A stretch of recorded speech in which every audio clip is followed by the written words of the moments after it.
Assalamualaikum warahmatullahi wabarakatuh. Segala puji bagi Allah Subhanahu wa Ta'ala, dan semoga kita selalu dalam lindungan dan karunia-Nya. Perkenalkan, saya Erma Sriastuti, dosen program studi S1 Manajemen, Fakultas Ekonomi dan Bisnis, Universitas Islam Sultan Agung Semarang. Di sini, saya akan menyampaikan pernyataan diri dosen dalam unjuk kerja Tridharma Perguruan Tinggi atau PDD UKT PT sebagai syarat mengikuti sertifikasi dosen pada tahun 2025. Pada kesempatan ini, saya akan memaparkan salah satu mata kuliah yang saya ampu pada semester genap tahun ajaran 2024-2025, yaitu mata kuliah pengambilan keputusan.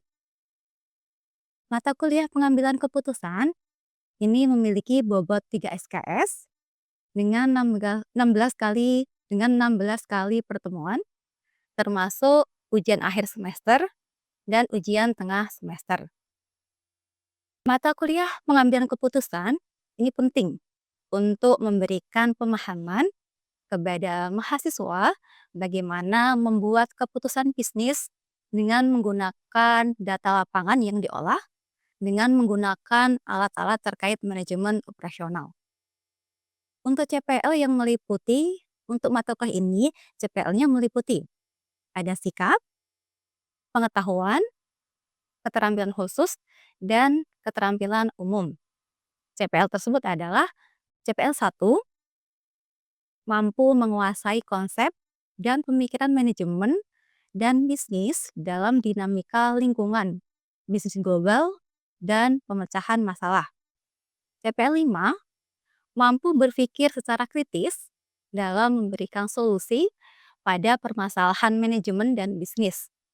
CPL 6, mampu menggunakan alat dalam pengambilan keputusan bisnis untuk memecahkan permasalahan organisasi. Nah, dari CPL-CPL tersebut, kita turunkan ke dalam CPMK. Di sini CPMK-nya ada 4. Yang pertama adalah mahasiswa mampu memahami, menerapkan, dan menganalisa hasil dari linear programming. Kedua, mahasiswa mampu memahami, menerapkan, dan menganalisa penjadwalan proyek dan sistem antrian. Yang ketiga, mahasiswa mampu memahami, menerapkan, dan menganalisa hasil dari teori keputusan. Yang keempat, mahasiswa mampu memahami dan menerapkan serta menganalisa hasil dari teori permainan.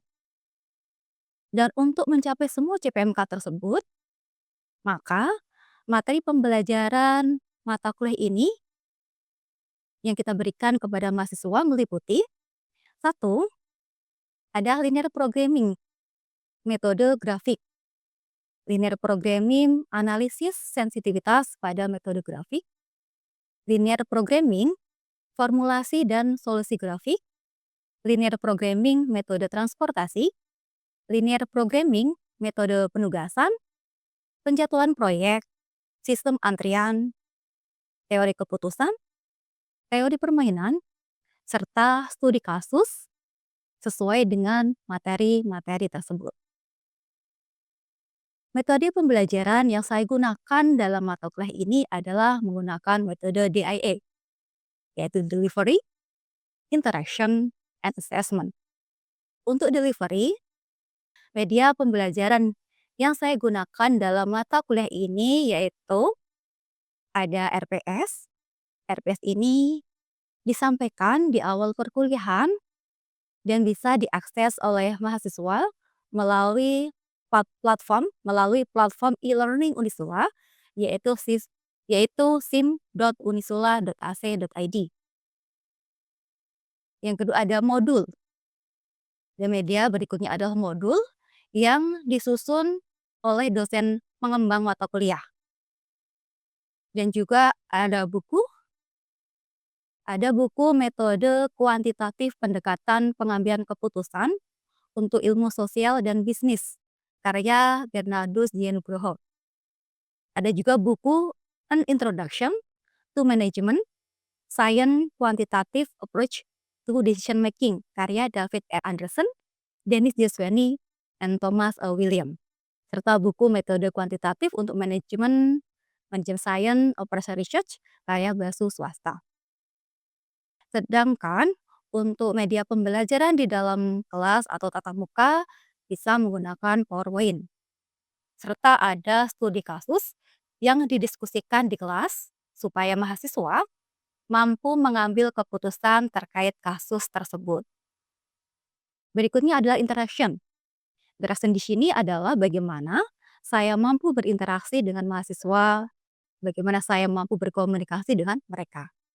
Sistem pembelajaran pengambilan keputusan dilaksanakan melalui pendekatan blended learning dan case-based study.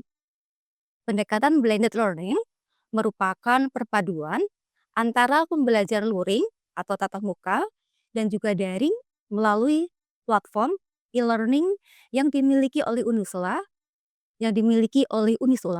yaitu sim.unisula.ac.id. Pada platform tersebut, mahasiswa bisa mengakses seperti materi, RPS, ataupun mereka bisa mengupload segala tugas yang saya berikan. Untuk pendekatan case-based study, membahas tentang studi kasus supaya mahasiswa mampu berpikir kritis, mencari solusi, dan mengambil keputusan untuk memecahkan masalah tersebut. Kasus bisa diunduh oleh mahasiswa di SIM Unisula dan akan kita diskusikan secara langsung di dalam kelas. Saat di kelas, saya juga berusaha agar terjadi interaksi dengan mahasiswa. Begitupun sebaliknya, ada interaksi mahasiswa dengan dosen, mahasiswa dengan mahasiswa melalui ada tanya jawab, diskusi yang kita lakukan di kelas, dan juga memberikan kesempatan kepada mahasiswa untuk bisa memberikan pendapatnya terkait materi yang dibahas atau memberikan kesimpulan di akhir pertemuan. Untuk assessment ini adalah bagaimana saya memberikan penilaian kepada mahasiswa. Di awal perkuliahan, saya akan menyampaikan kontrak perkuliahan. Yang isi di dalam kontrak perkuliahan itu adalah ada terkait dengan item penilaian, ya, meliputi ada keaktifan mahasiswa di kelas, ini memiliki bobot 10%. Untuk tugas, bobotnya 50%. Karena tadi kita adalah memakai case-based study, sehingga bobot untuk tugas ini akan jauh lebih besar.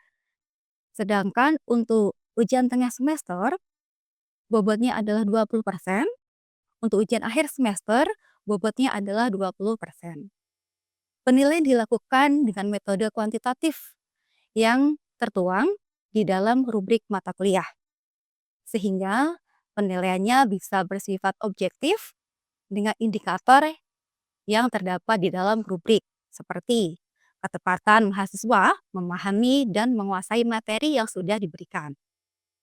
Partisipasi aktif mahasiswa di dalam diskusi, di dalam tanya jawab, di dalam menyelesaikan studi kasus yang diberikan, serta kemampuan mahasiswa untuk menganalisis studi kasus yang diberikan. Diharapkan dengan metode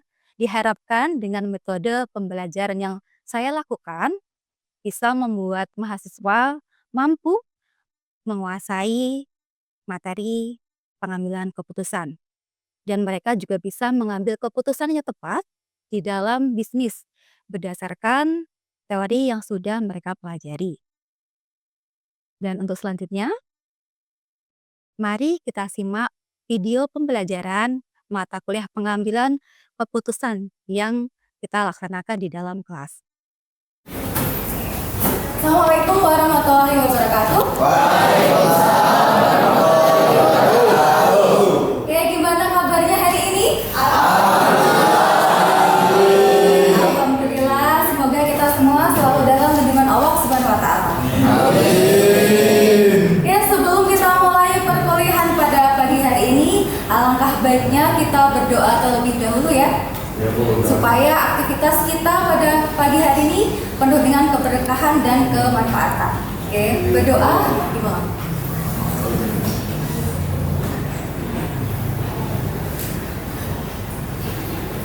Berdoa selesai. Oke, untuk hari ini kita akan bahas terkait dengan teori keputusan, ya. Jadi teman-teman kalau misalkan teman-teman di dunia bisnis atau teman-teman nanti menjadi seorang entrepreneur gitu kan ya, nanti teman-teman akan ketemu suatu kondisi di mana teman-teman harus mengambil sebuah keputusan. Tersuci gitu. Terkait apa sih kira-kira keputusan apa? Ada yang tahu? Fauzian mungkin? Ya. Banyak sekali seperti minimum ataupun maksimum, tapi tetap mengambil kondisi yang tidak terlalu berisiko dan tidak juga terlalu mengambil yang terlalu tinggi keuntungannya seperti itu. Oke, terima kasih Fauzan. Dan teman-teman tidak mungkin untuk memilih ketiganya. Projecting itu tidak mungkin dipilih tiga-tiganya karena tidak memungkinkan, gitu ya. Berarti harus pilih salah satu. Nah, dari itu maka ada yang namanya teori keputusan, harus memilih keputusan mana yang paling tepat untuk teman-teman atau paling optimal, kan ya. Atau misalkan teman-teman seorang investor, kalau kita berinvestasi kan ada beberapa pilihan investasi yang bisa kita pilih. Apa contohnya investasi yang bisa kita pilih? Kalau kita jadi investor, kita bisa berinvestasi di mana aja? Obligasi, Emas, katanya Taufik emas, boleh emas atau logam mulia. Terus apa? Kasya? Tanah, betul. Kalau katanya Fauzan, saham, betul ya. Itu adalah pilihan-pilihan yang bisa kita lakukan saat berinvestasi atau suku dari katanya Arsyad, gitu kan? Nah, dari pilihan itu kita harus bisa memilih mana yang paling optimal atau yang paling memberikan keuntungan. Dalam memilih itu kita harus mampu mengidentifikasi atau menganalisis dulu kondisinya seperti apa, atau resiko kedepannya akan menimbulkan resiko di masa yang akan datang. Nah, resiko itu bisa kalian hadapi. Nah, maka itu dalam memilih keputusan ada pertimbangan yang harus kalian lakukan. Nah, dalam menghadapi resiko itu juga teman-teman ada sikap ya, sikap dalam pengambilan resiko gitu ya. Kalau misalkan nih, setiap orang pasti punya karakteristik sendiri gitu ya dalam menghadapi suatu resiko. Ada yang namanya dia risk averter. Risk averter itu adalah jika misalkan nih tadi ketemu 3 proyek nih, dalam satu waktu teman-teman ketemu 3 proyek. 3 proyek tersebut itu memberikan keuntungan yang berbeda-beda. Ya. Atau di sini misalkan nih saya punya 3 proyek, keuntungannya sama misalkan nih. Kemudian mereka memiliki risiko yang berbeda. Seorang risk averter, dia akan memilih risiko yang paling kecil. Karena dia termasuk tipe yang tidak suka untuk mengambil risiko. Sama risiko yang akan dia hadapi itu sama gitu ya, imbang lah gitu ya, netral gitu ya. Sedangkan ada yang suka dengan risiko atau love risk gitu ya. Dia suka dengan risiko, dia suka dengan tantangan. Maka dari ketiga project tadi misalkan yang datang kepada dia akan lebih memilih yang keuntungannya gede, walaupun dia resikonya juga besar. Ya, bisa dikatakan dia risk taking. Itulah sikap dalam menghadapi suatu pilihan tadi ya, kalau dilihat dari segi resiko gitu ya. Kalau teman-teman kalau menghadapi suatu resiko, ya itu kalian termasuk yang mana nih? Mau risk averter atau yang netral atau suka dengan tantangan? Gitu ya. Jadi mungkin teman-teman itu nanti kalau dihadapkan suatu pilihan pasti akan pilih yang mana nih, gitu kan ya. Mungkin itu juga tergantung dengan sikap kalian ya. Kalau kalian suka tantangan pasti akan memilih yang keuntungannya besar, resikonya kecil, gitu ya. Kemudian terkait dari teori konsep dasar dari teori keputusan. Nah, di dalam ketidakpastian itu ada namanya konsep probabilitas, gitu ya. Konsep ini ya kemungkinan terjadi.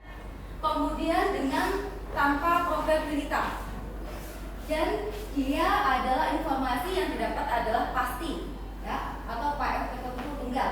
Kemudian kedua ada model non probabilistik, dan kondisi di sini adalah kondisi yang pasti, gitu ya. Yang ketiga ada model probabilistik. Nah, untuk saat ini kita bahas dulu terkait dengan model deterministik. Dari model deterministik itu ada kriteria yang bisa kalian pakai, gitu ya. Nah, sebelum masuk ke tips itu, kita juga harus tahu elemen apa yang ada di dalam teori keputusan. Oke, saya kasih contoh juga ya. Kalau di dalam teori keputusan itu ada tiga elemen. Ada tiga elemen di dalam teori keputusan yang harus teman-teman tahu. Yang pertama itu adalah ada tindakan atau alternatif. Kemudian yang kedua ada state of nature. Adalah elemen. Di sini adalah elemen-elemen yang kita gunakan untuk pengambilan keputusan. Di sini adalah state of art-nya di sini. Ya, ini elemen pertama, state of nature-nya. Kemudian di sini adalah alternatif atau apa tadi tindakan ya.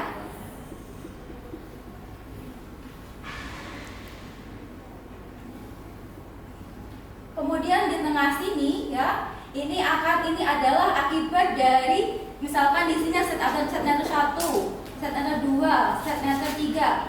Kemudian tindakan ini misalkan ada proyek 1, proyek 2, proyek 3. Misalkan teman-teman memilih kondisinya di kondisi ya state of nature atau teman-teman bisa sebut kondisi ya.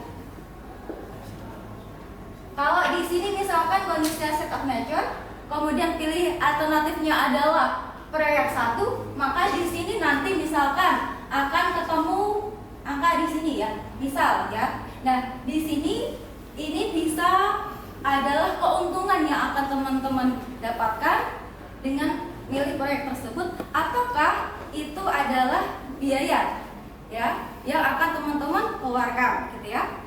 Jadi ini adalah namanya tabel payoff ya. Pada metode kuantitatif yang berarti bisa diukur dengan angka ya. Ini teori ini. Tetapi kalau kalian di dalam bisnis mungkin akan ketemu kondisi di mana mungkin ada faktor lain. Jadi kalau di saat bisnis itu pengambil keputusannya mungkin tidak hanya menggunakan satu teori, tapi bisa pakai mix method. Ini kan lebih ke kuantitatif, bisa mix method antara kuantitatif dan kualitatif gitu ya dalam pengambilan keputusan di dalam bisnis gitu ya. Oke, sampai di sini. Adakah yang ingin bertanya ataukah yang ingin memberikan pendapat nih terkait dengan tadi yang sudah kita bahas tadi? Atau yang mau menggali kesimpulan? Kalau mana?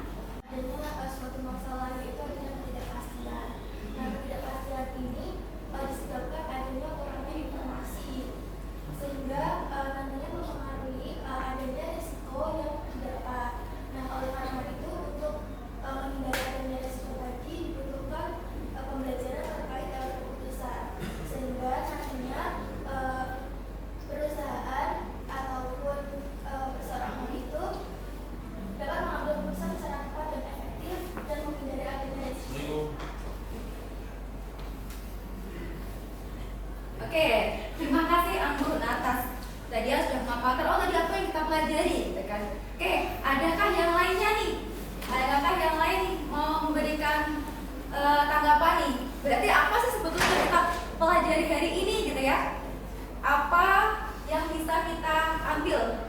Nih, apa sisi positifnya yang kita ambil hari ini? Ambil hikmahnya. Siapa Jessie, Cindy mungkin? Apa yang kita pelajari hari ini berarti? Isi jawab ya Bu, tadi sudah dijelaskan tentang yang tidak sempat terkait resiko. Kemudian yang kedua ada risk natural, yaitu seseorang yang netral gitu Bu, antara suka terhadap resiko dan tidak suka terhadap, dan juga resiko yang besar juga. Kemudian tadi dijelaskan pula elemen pengambilan keputusan itu ada 3. Yang pertama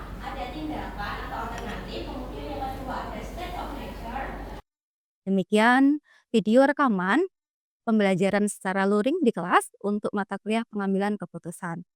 Semoga video tersebut bisa menjadi bahan pertimbangan bagi asesor dalam proses pengajuan sertifikasi dosen tahun 2025. Terima kasih. Wassalamualaikum warahmatullahi wabarakatuh.